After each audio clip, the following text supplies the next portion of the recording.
La situation actuelle en Algérie interpelle à plus d'un titre.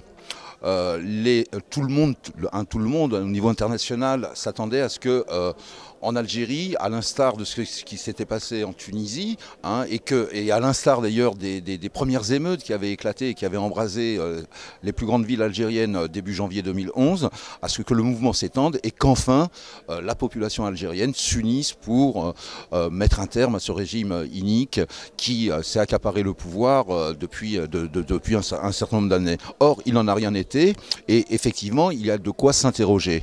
Alors, les explications immédiates que l'on peut donner, mais qui sont un peu trop faciles, et je dirais pourquoi. Les explications immédiates, c'est la première, qui a du vrai, c'est que la population algérienne continue à vivre le traumatisme de ce qu'on a appelé la décennie noire, c'est-à-dire la période de l'insurrection islamiste, pour lequel la population a payé un prix terrible et dont elle ne s'est pas encore remise. La deuxième explication, c'est celle de l'extraordinaire quadrillage policier qui a empêché effectivement toute manifestation structurée que l'opposition avec laquelle l'opposition avait commencé à appeler.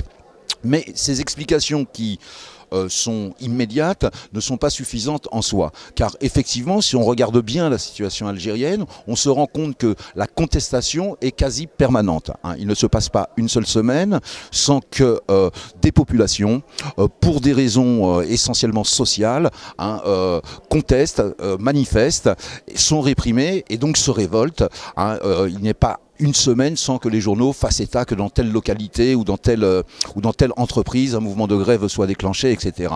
La question qui se pose, c'est pourquoi ce mouvement social ne se traduit pas en mouvement organisé, en mouvement structuré, incapable de poser frontalement de nouvelles des revendications et se poser comme alternative au régime actuel. C'est que là, on vit d'une part une situation politique extrêmement complexe, qui fait que l'opposition est incapable et dans l'incapacité justement à proposer un projet alternatif, profondément divisé, instrumentalisé par les différents services. C'est une opposition qui se cherche et qui est dans l'impossibilité d'apporter une réponse concrète. Alors cette réponse, il faudra bien qu'elle vienne.